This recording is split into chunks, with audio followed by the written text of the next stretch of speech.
Hey everyone, Steven here, and today I'm looking at the GA27T1M monitor from Innocn, which boasts some crazy specs at an affordable price. Now, generally speaking, I don't get overwhelmed by monitors with a lot of options in the panel menu, as I like to showcase those settings where most content creators don't. In fact, it's one of the reasons I make the videos the way I do, because I really can't find that info on other channels, and it's info I would want for myself. That being said, this is the most overwhelming amount of options I've seen in a monitor panel menu, and I mean that in a good way. I love geeking out on this stuff, but it does mean that I will be more limited with what I can actually showcase, because showing everything to the degree I normally do would make this a 2+ hour long video, and my videos are already long enough. For anyone wanting to just know if this is worth buying or not, I'll save you the time here, and I'll tell you that this is my favorite non-OLED monitor of 2025 because of the crazy amount of customization this has on top of really solid specs, and this is all coming in at a price point that's not only affordable, but with the Black Friday deals coming up, I think this might be one of the top monitor deals of the year. It's normally priced at $399, which is already a crazy deal, but I'm seeing some pricing on this as low as $320. And you might be able to find some even cheaper in the next week or two. I'm not quite sure, but even at the $320, this is an insane deal. Now I have a lot of stuff to cover here, so let's jump right into the specs. The GA27T1M is a 27-inch 1440p mini LED IPS panel monitor with a 320Hz refresh rate and a 1 millisecond MPCS response time, which I'll talk about more in the in-panel menu section. This has a typical brightness of 450 nits, a peak brightness of 1000 nits in a 3% window, and has 1152 local dimming zones. This has a contrast ratio of 2.5 million to 1, covers 100% of the sRGB color gamut, and the listing for this does say 10-bit color, but in the spec section there is no definitive information on that. So it could be 10-bit color, but I would probably lean towards 8-bit plus FRC. I'm just not 100% sure here. For ports, this has 2 HDMI 2.1, 1 DP 1.4, 2 USB-A 3.0 extension ports, and a headphone jack. The monitor molding only comes in the white version that I have here from what I can find, and the base and arm are identical to the new Samsung Odyssey monitor base and arms, which I really like, but that does mean, just like the Samsung Odyssey monitors, that there isn't a cable management option here. So there's no clip or hole or anything like that where you can run the cables through that to organize them. In terms of the physical adjustments here, though, you're going to have a height adjustment of 120 millimeters. This can swivel to the left and right 25 degrees. This can tilt forwards 5 degrees and backwards 20 degrees, and then this can pivot 90 degrees in either direction. This is compatible with a 100 millimeter by 100 millimeter VESA pattern if you wanted to mount this. This does come with built-in speakers. Unfortunately, I can't find any information on what the wattage is here. My guess is probably 2 to 3 watts. I normally do a speaker test if a monitor has them, but here I'm on a time crunch with everything, so unfortunately I can't actually showcase that in this video, but they sound on par with 2 or 3 watt speakers that I've used in the past on monitors. Inside of the box, you will get the monitor, base, arm, power brick with cable, USB extension port cable, DP cable, installation guide, and a monitor calibration report, which I always like when monitors come with this. And last, this comes with a 12-month warranty. Shifting over now to the panel menu, the menu button is a single button, which I do prefer, and it's going to be on the back of the right-hand side of the monitor. On the bottom, you have the power button, and then right above this, you will have the menu button. Clicking the menu button in once, you have enter menu right in the center, and then to the top, bottom, and right-hand side, you have some quick access menu options, which you can change in the system settings tab of the main menu, and to the left, you have the exit option. For the tabs in the main menu, you have picture mode, picture settings, game illumination, audio settings, picture-in-picture / picture-by-picture, input settings, and system settings. Going back to the picture mode tab here, this is where you have your picture presets. I'm going to have these labeled. I won't say which ones these are as we're going through them. And I will come back to the MPCS ones specifically because those ones are a little bit different. But here, When you actually enable this, this is unique because as I was going through the testing and everything, I was like, man, there's so many options here. I'm not seeing any area where you could actually save this, because once you tinker around with this and you find something to your liking, if you change it again, it may take you a minute to come back to it. The way they work around this is, for each of these picture presets, you have the default, but then you have the custom. And with the custom, you get to go in and change everything in regards to that picture preset, and it will save it. So that's how they get around that. Now, some of these may look pretty similar in terms of their overall look, but in person they would look a lot more distinguished. It has more to do with my camera. And if you're noticing, it looks like there's almost like a black bar floating through some of that. That has to do with the settings that it's changed, where it's shifted it over to an overdrive mode or the MPCS mode. And with that, I'm assuming with the MPCS, it's kind of like black frame insertion. And so that's what my camera is picking up on. This isn't something that you would visually see as you're sitting in front of the monitor. Which this brings us to the MPCS tech, because I hadn't heard of this until this monitor. So here it says this utilizes that MPCS tech dynamic clear technology, a new technology developed specifically for mini LED. Its unique mini LED sequential scanning light control algorithm significantly reduces the black light and screen lag of traditional mini LEDs. It reduces screen blur and eliminates image blurring and streaks, achieving an ultra-fast response time comparable to OLED for a more comfortable gaming experience. So this brings us back to those picture presets. So we have the MPCS ULL FPS Assistant, which is optimized for FPS games, reducing backlight delay and screen blur. With this, I'm going to showcase this in a little bit with some games. You can tell the difference, but it's essentially just turning on a handful of the different options that you have in the in-panel menu. It kind of organizes all of that together, turns all these different settings on, and then that's the mode, which again, you can go in and customize that if you wanted to for this. So you could even tweak this a little bit more if there's certain aspects of this that you weren't happy with. Maybe it's too dark, or maybe it's too bright, maybe you want more contrast. All these things you could tweak for this mode. And then you have the MPCS LD, which this one's going to be optimized for high contrast 3A games and RPGs. It delivers dramatic expression of deep darkness and brilliant light, maximizing immersion in the game world. I don't have RPGs like this that I play, so I did this with Dead Cells, and I will showcase that too in a little bit. And then in terms of the options that you find when you go into that custom portion of the picture preset, you're going to find brightness, contrast, saturation, hue, color temperature, gamma, sharpness, low blue light, color enhancement, contrast enhancement, shadow balance, night vision mode, super resolution, dynamic overdrive, local dimming, halo control, and then the MPCS tech.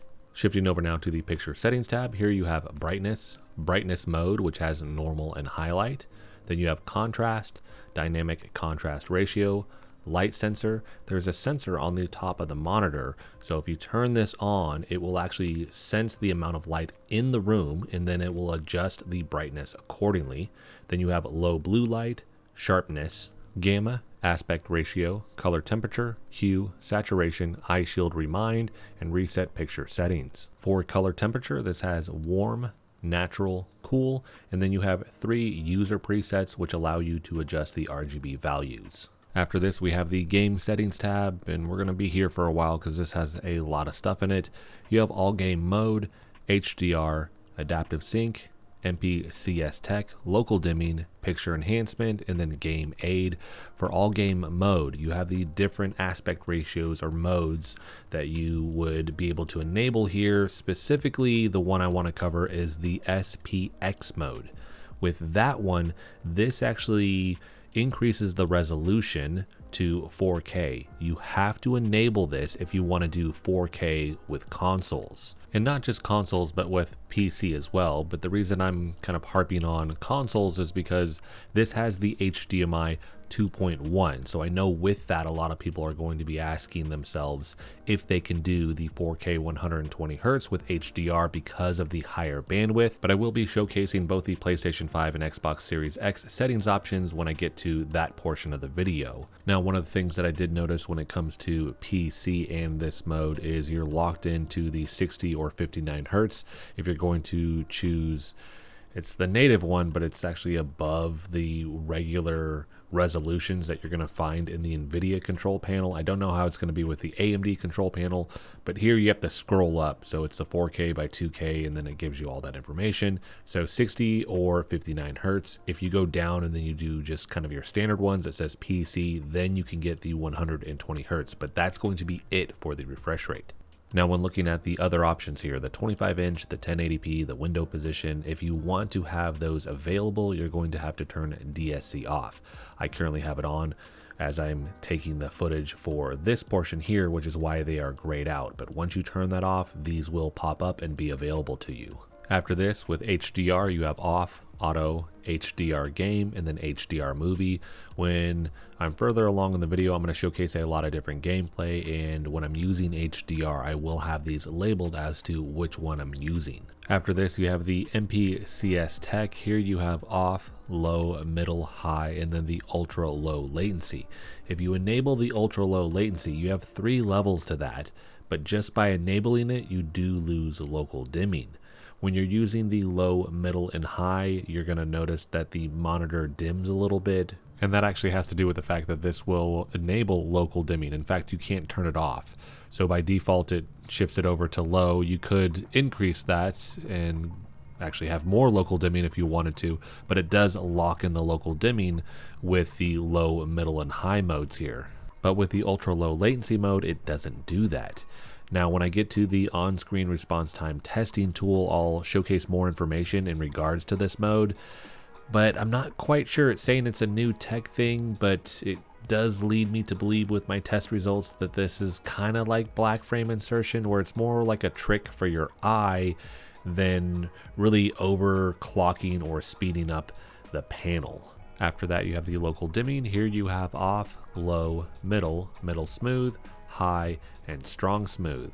Now, when you're looking at middle smooth and strong smooth compared to their counterpart, I'm not quite sure what it's doing. There's no information on this. The only thing I can think of is that it's not going to be as harsh of a cutoff when it comes to which mini LEDs are staying on and which ones are turning off. So it's more of a gradient to smooth that look out, especially when you're playing a game that has a lot of motion to it.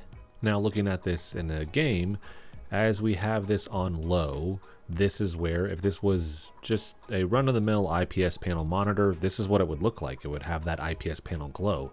But as you go from that to middle and then over to high, you'll see that this darkens to the point, especially at high, where it does look more like what you would find with an OLED. Now, can it match that 100%? No, but it gets you pretty close without the potential downside of what a lot of people are concerned about with OLEDs, which is the burn-in issue that you may run into. So showcasing me switching between the low and middle is where you can see a subtle difference, but that low to high is a very big difference between those two.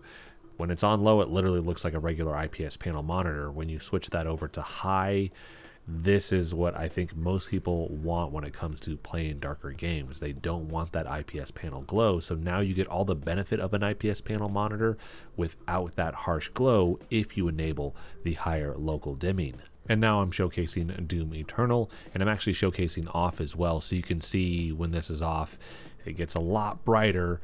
Depending on the game is where you may notice the IPS panel glow. When I switch over to the high, though, I would still prefer that with this game. It is more vibrant than the Dead Space game that I was showcasing a second ago. So this is where you get to customize your gaming experience to what you want out of this monitor.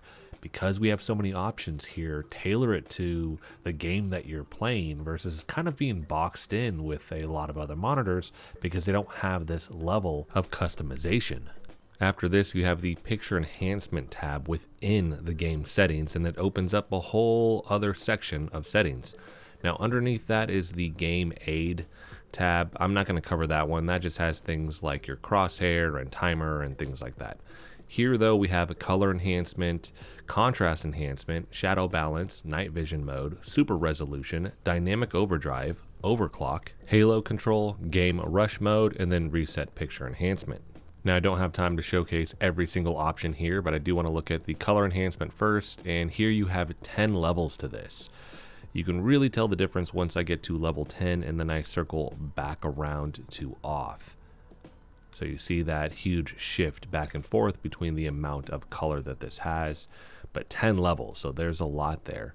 And then after this, you're going to have the contrast enhance, and here you have off, but then you have 5 levels. Again, you can see that massive difference when you're shifting back and forth between off and level 5. And this is where these all stack on top of all of the other adjustments that you get. And let's say we have a situation where we don't have access to local dimming. I can still come in here, make some adjustments to the contrast, and still get the picture to my liking. Again, here these things stack too, so I'm actually showcasing if I have color enhancement versus contrast enhancement, and you can stack those two things. And then after this, you have the super resolution, which is increasing the sharpness. Here you have off and then 5 levels. And these are certain settings where it is enabled as you turn on certain picture presets. So once you go into that, you turn on the picture preset, you can go through and see what is turned on, what is off, and make any adjustments on top of that. Last two things I want to cover here. First, you have the dynamic overdrive. Here you have off, you have level 1, 2, 3, and then top speed. And then you have overclock underneath this. So with that, that's either on or off. But all of these response time options can stack on top of each other. So I can actually put the dynamic overdrive on to any of these levels. You can also, on top of that, turn on the overclock. And then on top of that, you can actually use that MPCS mode. And you can even do the ultra low latency as well. It doesn't actually turn off your options in regards to the dynamic overdrive or overclock. It just is eliminating the option for local dimming. So here you're getting a lot of options you can adjust in regards to performance, not just the picture settings. This is where I was saying this can potentially be overwhelming. And I think that's a good thing, but I love just the large amount of customization, the things that I can adjust, tinker around with, and just see what I can squeeze out of this panel. For some people, that may be so overwhelming they don't want to mess with any of this. What I will say is the picture modes or picture presets by default are good enough. You could just go in there, just pick those. You don't have to go through any of these other settings and make any of adjustments. Those modes by themselves look solid. If you want to squeeze some more performance out of the panel, if you want to kind of really customize the visuals to your liking, then you can do this other stuff. So I think if you're on the fence, you're like, man, this may be too much for me, just pick one of the picture presets that you like, start there, don't mess with any of the other settings, and you'll be fine. Maybe outside of that, you want to check the local dimming and make that adjustment, but that's one adjustment out of this large handful that they have. So I think you're going to be okay. Moving on, we have the game illumination tab here. This is for the lighting on the back. I'm not going to go in depth with this stuff, but you have game illumination. So turn this on or off. LED bars is talking about the different aspects of that light that you can change, like the color, the strength, and then the mode. And then you can reset this if you need to. Now after that, you have the audio settings. That's pretty straightforward. That's going to be like volume and mute. And then we have the picture-in-picture / picture-by-picture tab. If you noticed in the previous images, that was grayed out. You have to drop this down to 240 Hertz in order to have access to these modes. If you're at the 320, this will not be an option for you. You're also using DSC in order to get to the 320 Hertz, but I'll cover that again here in a second. Once you are here though, you have the different modes. Then you have sub signal source, audio source, picture-in-picture position, picture-in-picture size, window swap, and then reset this. And then after this, you have the input option settings. Here you have input signal, quick boot, DSC, DDC/CI, quantization range, USB power, whether or not that's on or off when you have the monitor to sleep, and then you have the reset option. Here for the quick boot, as far as I can tell, it just keeps it in an idle mode, and then when you go to power it on, it doesn't take as long, obviously, to then fully turn on. And then we need that display stream compression, like I mentioned earlier, if you want to hit the 320 hertz on PC. Otherwise, you are going to be capped out at the 240 hertz. I don't usually use any type of command interface, so I don't use the display data channel stuff personally, but it's there if you need it. And then the quantization range, if you're needing to have full or limited for the RGB, I just leave this on auto. And then last, you have the system settings tab. Here you have language, your OSD options to change, and then you're going to have the hotkey 1 through 4 settings that you can change, navigation, OSD lock, energy saving, software upgrade, and then factory reset. For the hotkeys, I'm not going to go through every single option here. It seems like they're packing in almost everything into the hotkey options. But here, this is going to be when you're pushing that joystick or radial type dial button for the menu. Remember, when you click that in once, you get the quick access menu options that are there. This is where you can change all of those to these other options. You're not just stuck with what they have there by default. Next, we have the results from the SpiderX color calibration tool. Here they have a lot of different modes, so I ended up testing more than I usually do. With this, I'm going to start with standard in Innocn. Standard is going to be the same that you would see for most of the other picture presets.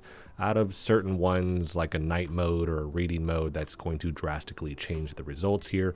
But here you have 100% coverage of the sRGB color gamut, which is what they are claiming, so that is very true for their claim here, so they're not off a little bit or anything. Then we have 98% coverage of the Adobe RGB, 97% of the DCI-P3, and then 95% of the NTSC. This is really, really good. This is high across the board for the results. I'm adding more information because all they have is the sRGB, and I'm now showcasing Adobe RGB, DCI-P3, and NTSC. But with those other ones, they're getting really good results here. In fact, I would say this is on par with a lot of the OLEDs that I review on the channel. So standard mode, again, that's going to be for a lot of the other picture presets. That one's really, really good. And then we have the Innocn one. Here you have 99% coverage of the sRGB color gamut, 74% of the Adobe RGB, 73% of the DCI-P3, and then 68% of the NTSC. This almost feels more like an sRGB color mode where you do see these larger drops with the other color gamuts. Then we have the sRGB here, and this one is 99% coverage of the sRGB, 74% of the Adobe RGB, 74% of the DCI-P3, and then 68% of the NTSC. The only difference between this and the Innocn one is the DCI-P3 here is 1% higher. Then you have DCI-P3, 100% coverage of the sRGB, 88% of the Adobe RGB, 97% of the DCI-P3, and then 86% of the NTSC.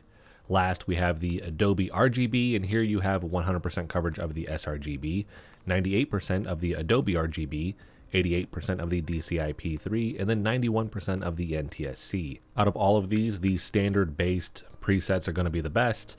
Remember, that does encompass more than just the standard. When you're looking at some of the other ones like movie and things like this, it will have the same amount of coverage.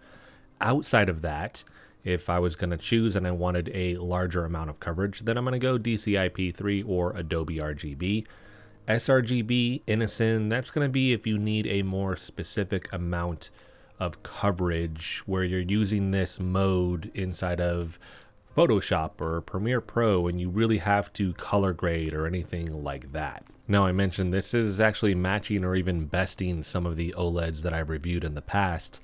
This is really, really high. This is good. This is one of the best monitors I've seen in regards to the color gamut coverage when using my SpiderX color calibration tool across the board of all the monitors that I've reviewed. So this thing, top tier when it comes to this. Shifting over now to my results with the on-screen response time testing tool. There is a lot to cover here. This is baseline, nothing is on. No overdrive, no dynamic overdrive, no MPCS mode. Now, this is a lot of information, but let's just cover the highlights here. The average complete time is 13.14 milliseconds. This is slower. This is not 1 millisecond. This is not sub 1 millisecond with this. And I would say probably decently average for an IPS monitor like this for that result. When we look at the best, it is 3.8 milliseconds. When you look at the worst, it is 12 milliseconds. The 02550, that is the black to white to black transition, was 17.6 milliseconds. And then for the RGB overshoot, we have 0 here. That is really good because that means there is 0 inverse ghosting. We do not want to see numbers here. For the visual response rating, it is taking the perceived response time, the RGB overshoot, averaging those numbers, and then giving you a grade with this. And here we have an 86.27. So this is a solid B when it comes to performance. Looking at the dynamic overdrives now, this I will not have the overdrive on or the MPCS. This is just dynamic overdrive. Starting on the top left-hand corner, we have level 1 here. And so looking at this, we do get a slight increase in the overall speed in terms of the average complete time. We're going to 12.32 milliseconds. Best is 3.6 milliseconds. Worst is 11.6. We still don't see any RGB overshoot, which is good. And then our average rating here is 87.28. So very similar in terms of the performance. It's not anything I think you would visually pick up on. To the right of this, in the top right-hand corner, we're going to go to the dynamic overdrive level 2. Here, the average complete time is 10.43, so we're speeding up, so that's really good. The best is 1.8, the worst is 10.8 milliseconds. And then for the 02550, it's 15.6, and to go back to the dynamic overdrive 1, that one was 16.3. So across the board, we're seeing all of these numbers slightly improve. And then we have the RGB overshoots. You have a number pop up there, but essentially we don't have any RGB overshoot. And then for the visual response rating, the average rating here, 89.63. So we're getting towards an A at this point. And then on the bottom left-hand corner, now we're at dynamic overdrive level 3. For the average complete time, 8.46. So we're seeing an even bigger jump in the performance here. That one's actually really good. Best is 1.8, worst is 10. And then the 02550 is 15.5 milliseconds. For the RGB overshoot, we don't really see any numbers, but then you see that 21. So here, potentially some inverse ghosting, but just looking at a UFO test, I don't visually notice any, which is good. And then for the visual response rating, 91.56. So now we went from a B to an A. And then shifting over to top speed, this is where it starts to all break down.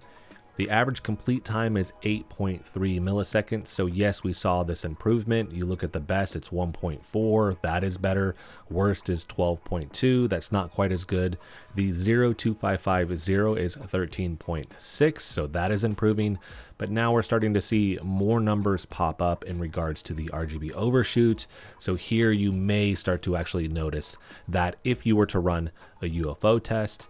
And then for the visual response rating, it drops all the way down to a C now because we're seeing a lot more in regards to not only the RGB overshoot, but if you look at the perceived response time, you're starting to see those red numbers pop up. So it's speeding up with certain transitions, and then it's getting much slower with other ones.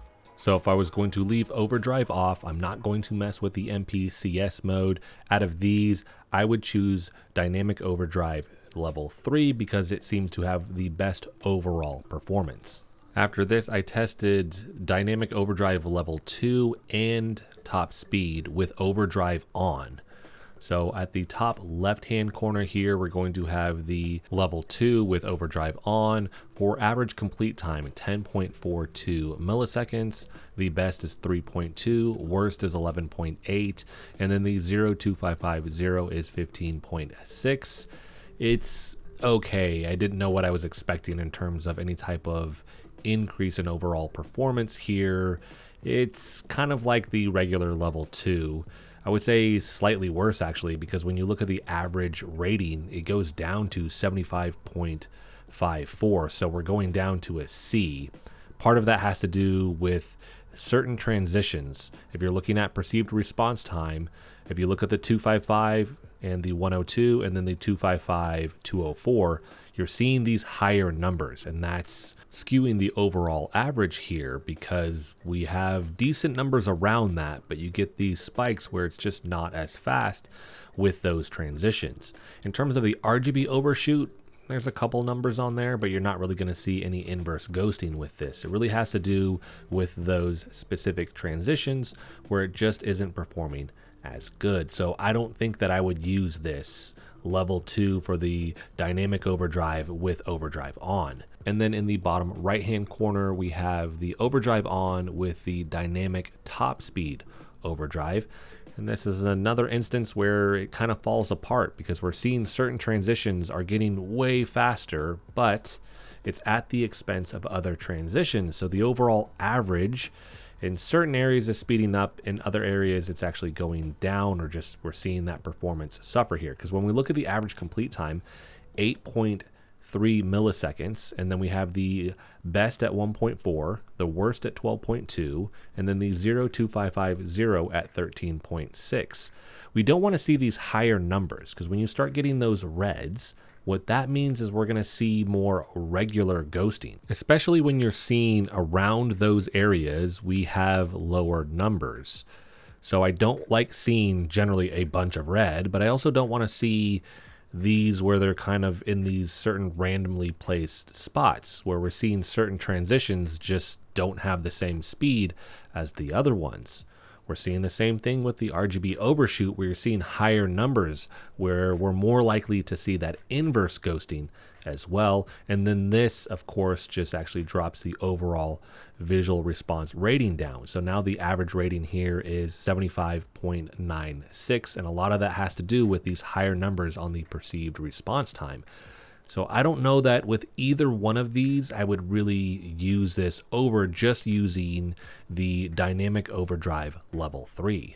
And then last, I did test with the MPCS ultra low latency mode turned on. This is with level 3 here.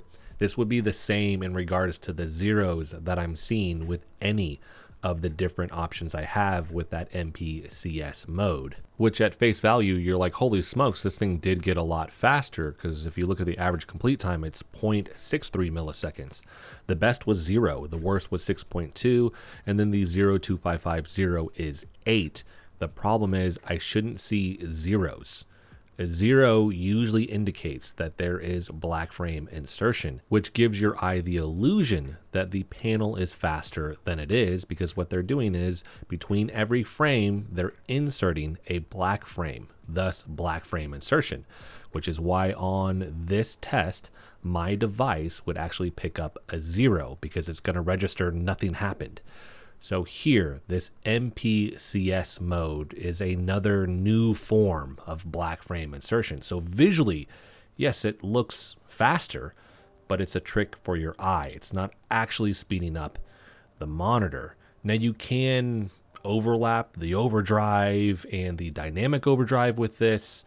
I'm not going to showcase any test results from that because I still know that this is black frame insertion here.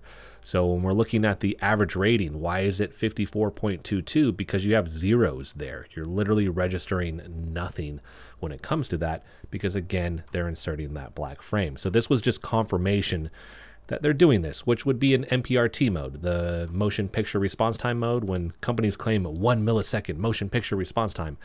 And then you actually use it and you have to enable that mode, it's black frame insertion. That's how they're able to make that claim that it's 1 millisecond, because between the frame, that transition, it's literally 1 millisecond or sub 1 millisecond, because you're actually just putting a quick frame in there that's nothing.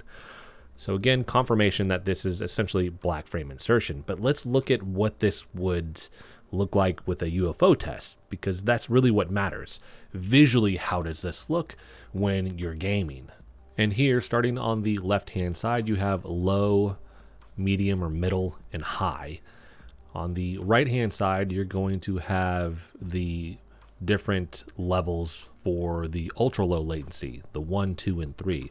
Visually, these all look the same to me. Now, some caveats to this. I don't have a trail pursuit camera, so I'm literally just taking this as a screenshot and pulling it out of some video because I really want to just see, is there a huge trail behind the UFO? That would be the ghosting, and you can pick up on that just simply by doing that. If I want a better result, then I need the trail pursuit camera, but that's super expensive to get the equipment and have that set up. Here, visually, yeah, they're pretty much all the same. The low, medium, or middle, and high, keep in mind you do have the ability to enable local dimming. When you're looking at the ultra low latency, that is disabled. You get the 1, 2, 3 levels there, but with that, it's overall brighter because you're not locked into the local dimming like the low, middle, or medium and high. So there's some trade-offs there. I would take the level 1, 2, or 3 because I want the panel to be a little bit brighter typically. If I'm in a darker game, then yeah, I may shift over to the low, middle, and high, and then I can enable the local dimming and I can kind of figure out, hey, for this specific game, what's my best option when it comes to these different modes.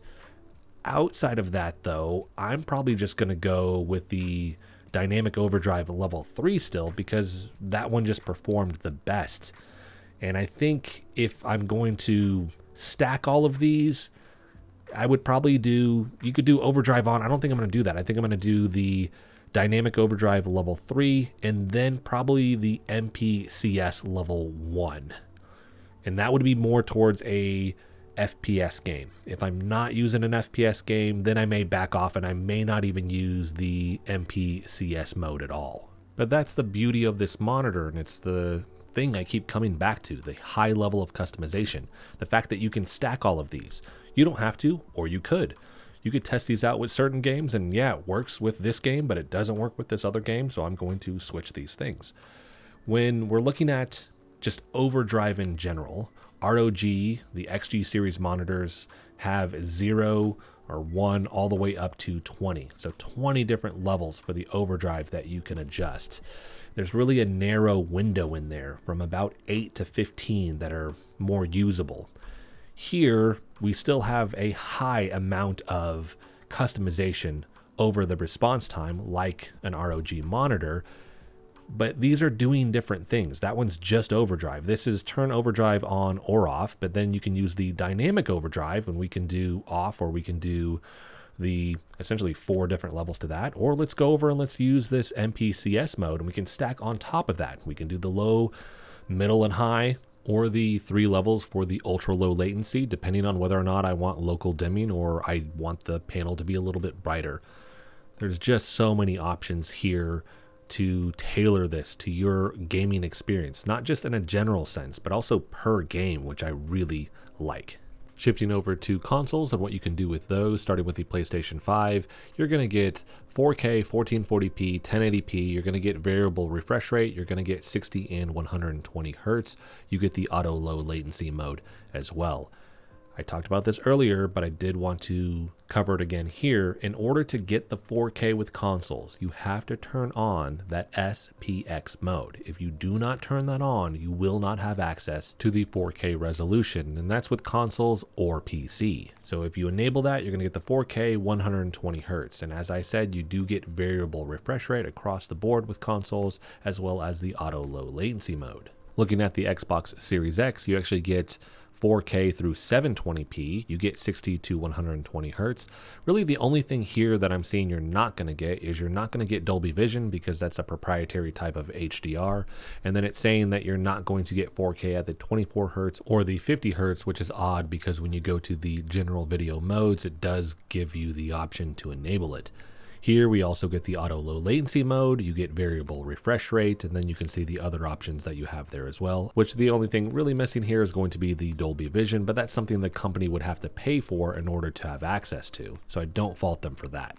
So now that I've covered all of that different information, this is usually where I talk about what I like in regards to the monitor that I'm reviewing. At the beginning of this, I kind of covered that briefly, and so here I don't know that I really need this section outside of the fact that I want to showcase actual gameplay. I've been showcasing different aspects of this and test results and all of that. Let's actually showcase this thing running games. I'll have all of these labeled. I'm going to put more information on this than I normally do in regards to, is it in HDR or SDR? What are we talking about in regards to the local dimming, things like that. So this is me just rambling at this point because I just need time to showcase more gameplay footage for anybody that wants to see, hey, what does this look like? Keep in mind this will look much better in person.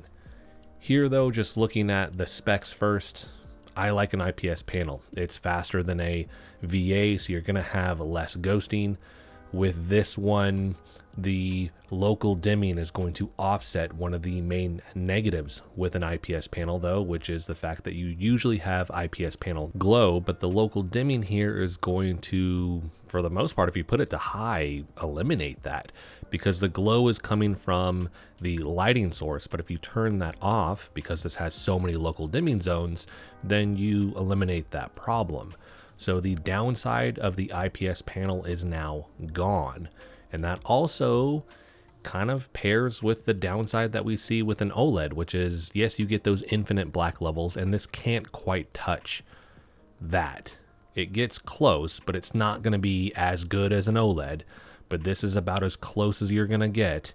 With this, you're not going to have the potential for burn-in, which is usually one of the top comments that I see on an OLED video review, where somebody's saying, hey, that's awesome, but if I'm going to spend all of that money and there's that potential for burn-in, I just don't want to risk it because I don't want to have to potentially be buying a monitor. Usually they're thinking in a couple years. But with these newer gen OLEDs, and especially when you look at a brand like ROG where they put in so many different OLED care features, realistically, that's like 7 years down the road. You're not going to run into that issue as soon as you think. And at that point, there's going to be new technology out there. You're probably going to want the newer thing anyways. But regardless of that, the potential is still there. And for people that just don't want to risk it, this monitor here is going to give you super vibrant colors. You're going to get all the local dimming zones. You get really dark blacks with this. You still get a fast response time. Can't quite touch an OLED, but it is still quite fast. And you're not going to have to think about burn-in even being a thing that would happen, because it's not going to happen here. And with the burn-in on an OLED, that also comes with actually utilizing those OLED care features. So turning those things on. I do a lot of things with my OLEDs where you may not want to do that. I have it so that my taskbar always hides. I turn the monitor off every time that I leave. On the ROG, I can turn on the Neo proximity sensor, so if I walk away, it actually turns off in a certain amount of time, which is a cool feature. But those things you just don't have to worry about. I don't leave static images on that monitor. Here, I could do whatever I want with this. I'm not going to have that same risk. So again, if you're wanting great performance and something that is similar to OLEDs in terms of the overall vibrancy and the true black that can achieve, then this is going to be one of your better options out there for a big reason, which most people kind of think of as the barrier to entry for an OLED, which is the cost. This thing on sale right now, you do the Black Friday sale, you can get this for the $320. That's a crazy good deal for the amount of performance and features that they've packed into this thing. And that's one of the reasons why I would say for me in 2025, this is, outside of an OLED, my favorite monitor this year. Now let's go through some of these things one by one. I want to start with the overall vibrancy here. So with this, looking at the results from the Spider X color calibration tool, this is one of the most vibrant panels. This has the highest results, and this is right on par with OLEDs. And in certain instances, it actually bests some of the OLEDs that I've tested for the total coverage with the various color gamuts. So this thing gets really high marks for the color. All the different options on top of that allow you to really customize this to the visuals that you want. You can easily oversaturate this, so just make sure as you're going through this, you're being mindful of that fact, because you may turn something up and go to adjust something else, then immediately you're like, whoa, this thing looks horrible now. Slowly adjust these things, figure out what you want the overall look to be, but just be careful, because once it's way oversaturated, you may have to just reset that picture preset and start over. So really high marks for the vibrancy, the color accuracy here, and that amount of coverage that they have with the color gamuts. And then of course we have the many different local dimming options that you have here, although I don't really know truly what the difference between the regular and the smooth is when it comes to middle and high.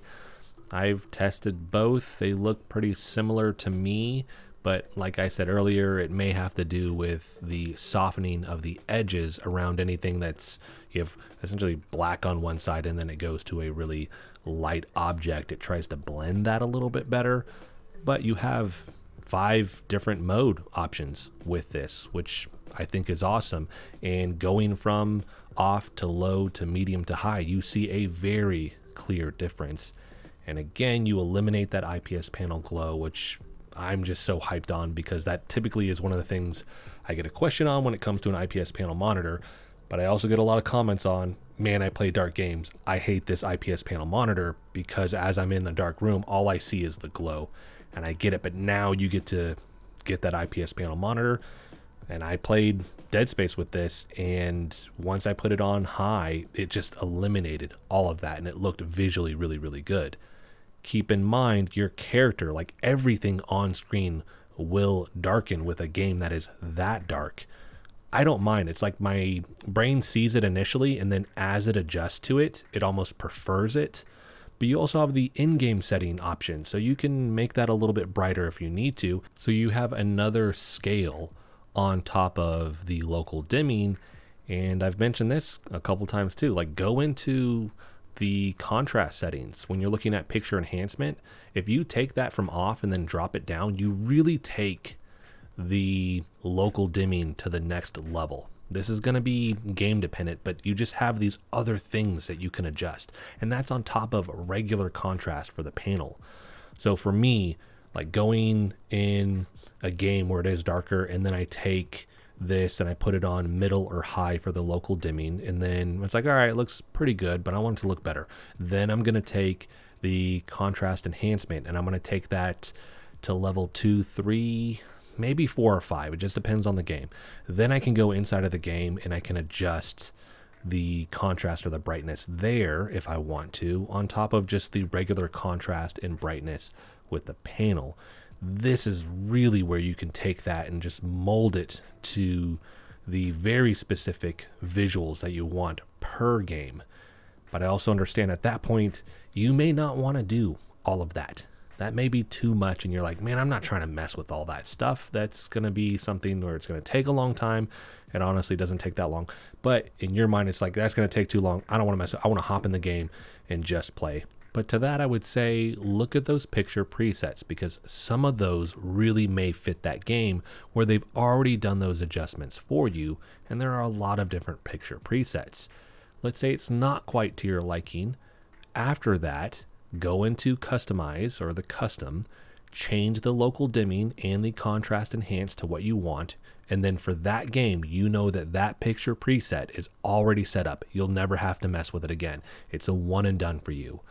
So if you would just spend a little bit of time here, you can really take this monitor and just squeeze out a better experience per game, because it depends. Like with Dead Space, like, yes, I want that to look darker. I want good highlights on that, which the 1000 nits peak brightness and HDR, by the way, really does help with that. And I will say HDR overall is a solid experience, but I want the highlights to be there. I want the dark areas to be as black as I can get them, so you do have that good contrast between those objects. But if I'm going to turn around and play Destiny 2 or Horizon Zero Dawn that has a more colorful palette to it, I don't want that same level of darkness in certain areas or highlights in others. I may actually just want to increase the overall color And so that could be the color enhancement, where I want to bring down local dimming just a little bit because I don't want it so dark that I can't see in certain areas. That's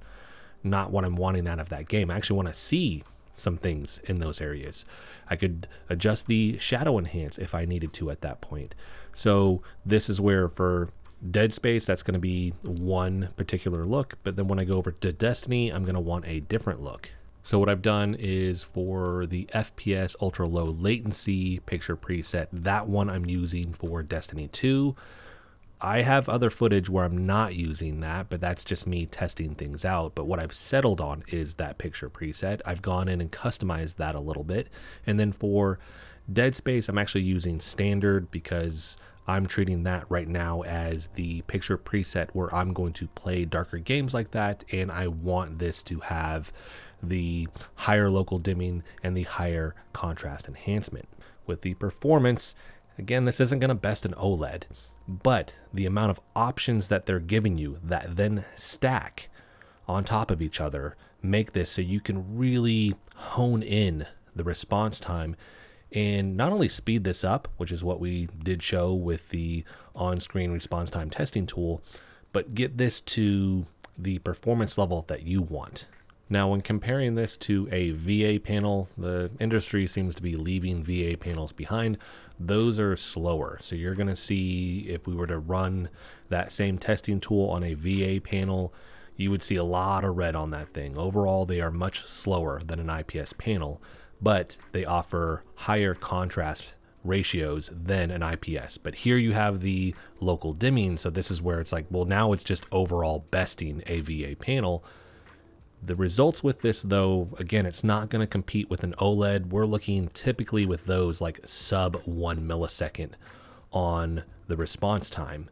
So it's still in between the VA and an OLED, but I think it's really solid. And as I mentioned in the test results for the on-screen response time testing tool, when you're looking at the dynamic overdrive, the level 3, I think that one's going to be the best.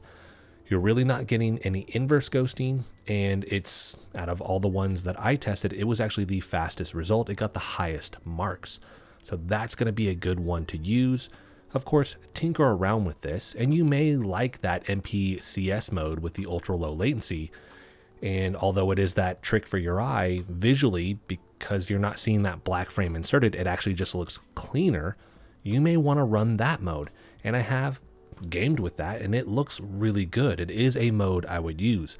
But if it's just on a performance side where it's like, I don't want that trick for my eye, then I'm going to do the dynamic overdrive level 3. And the fact that you can stack all of these is super impressive. Other monitors have options where it's like, hey, here's our overdrive, here's our dynamic overdrive, and then they will have an MPRT mode. A lot of times with an MPRT mode, it's either on or off, but let's say they give you some levels to it. Typically, when you enable that mode, it will disregard the other stuff. So you can't adjust the dynamic overdrive. You can't adjust the overdrive.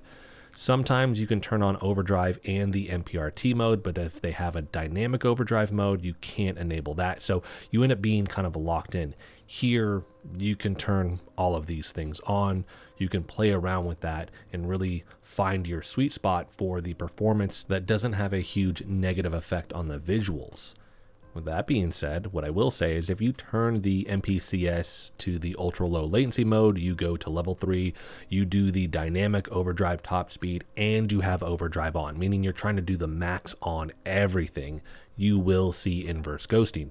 So when you're running that UFO test, you're going to see, yes, there's a ghost trailing behind the UFO, but you're also seeing some blue creep into the UFO guy, which means we're getting that inverse ghosting.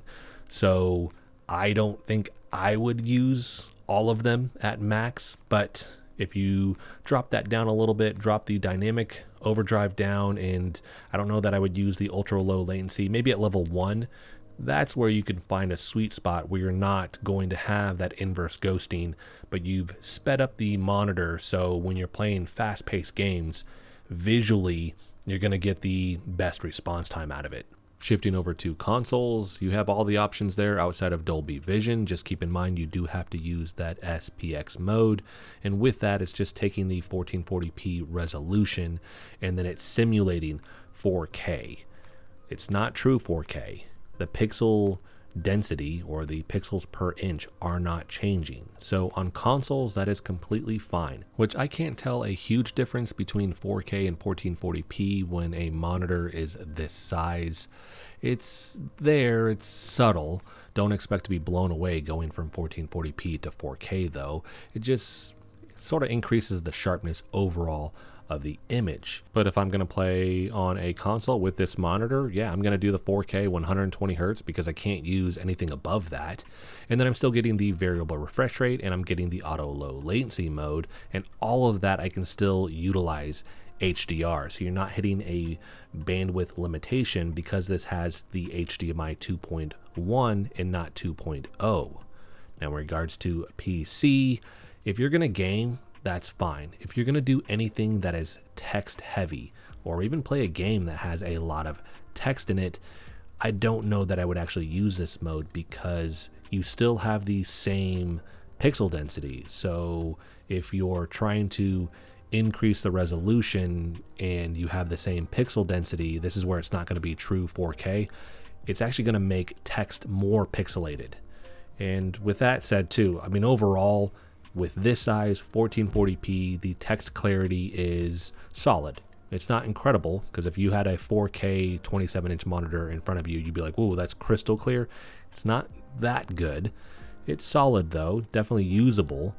But if you're going to increase and really just simulate 4K, it isn't going to look great. It's going to be more pixelated, and it's not something that I would recommend anybody uses in text-heavy applications or any game that utilizes a lot of text on screen.